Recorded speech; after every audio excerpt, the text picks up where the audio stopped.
Halo pemirsa GPR TV, dari Sabang sampai Merauke, dari Miangas hingga Pulau Rote. Bertemu lagi bersama saya Mona Azharinisak dalam Kominfo Newsroom.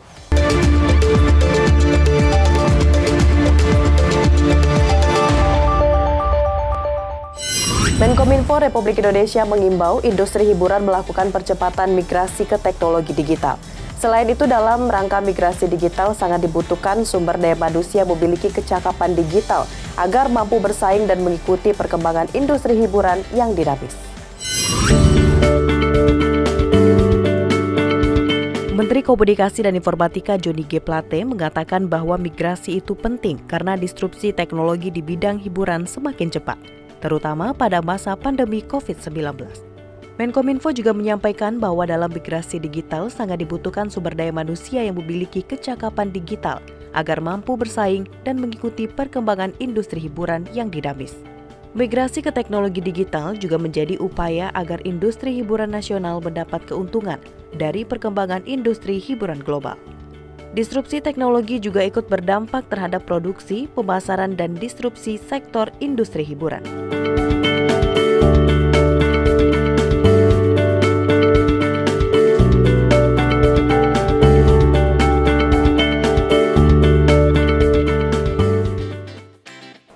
Informasi lainnya pemirsa, pemerintah mengeluarkan Inpres nomor 1 tahun 2022 tentang optimalisasi program Jaminan Kesehatan Nasional atau JKN.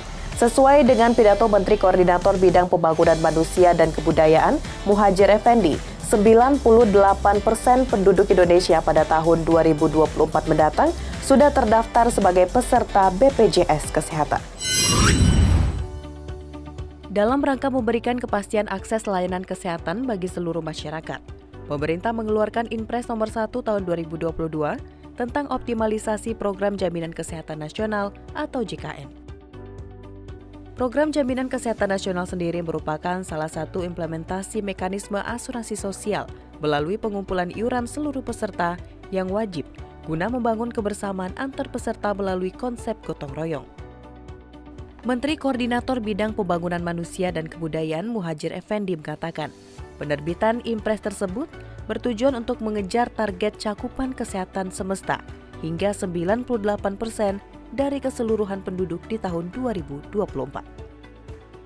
Dalam artian 98% penduduk Indonesia pada tahun 2024 mendatang sudah terdaftar sebagai peserta BPJS Kesehatan. Untuk itu pihaknya meminta diperlukan sinergi antar kementerian atau lembaga terkait di tataran pemerintah pusat serta dukungan dari pemerintah provinsi serta kabupaten kota. Sekali lagi, DJSN ini, jaminan sosial kesehatan ini tidak akan jalan dengan baik kalau hanya mengandalkan BPJS Kesehatan tanpa ada dukungan dari pihak terkait khususnya pemerintah provinsi, pemerintah kabupaten kota, karena yang punya penduduk itu adalah provinsi, kabupaten kota. Karena itu peran pemerintah provinsi kabupaten kota ini menjadi sangat-sangat vital dalam upaya kita untuk mencapai target tadi 98% kepesertaan di dalam BPJS Kesehatan ini.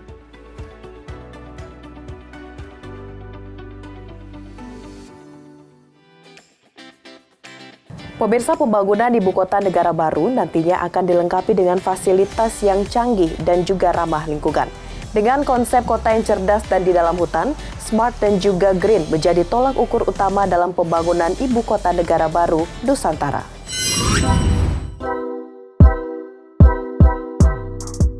Kasatgas Perencanaan Pembangunan Infrastruktur IKN PUPR, Imam Santoso Ernawi menyebutkan, pembangunan ibu kota negara baru nantinya akan dilengkapi dengan fasilitas infrastruktur yang canggih dan ramah lingkungan.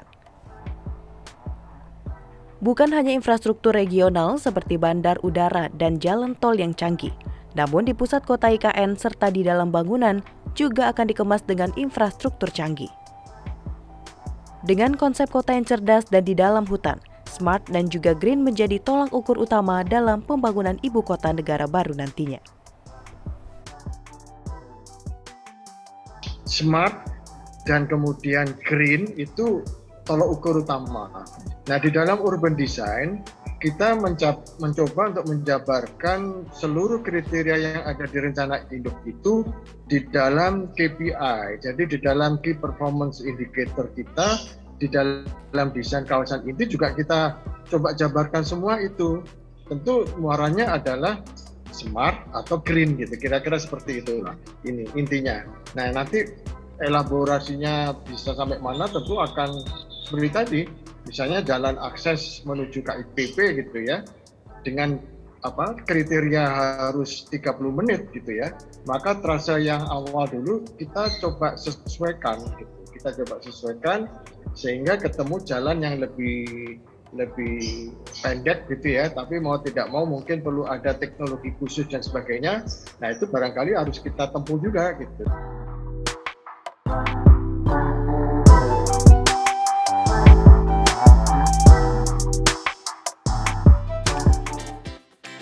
Pemirsa, menutup informasi terakhir, pemerintah akan menyediakan berbagai fasilitas pendukung bagi ASN yang masuk dalam gelombang pertama perpindahan ke IKN.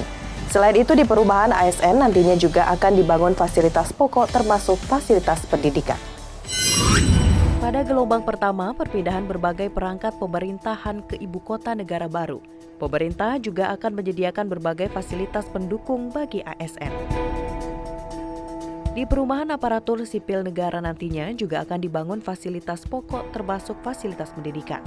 Oleh karena itu, Kasatgas Perencanaan Pembangunan Infrastruktur IKN PUPR, Imam Santoso Ernawi mengungkapkan, bagi ASN untuk tidak khawatir akan fasilitas bagi keluarga termasuk pendidikan anak.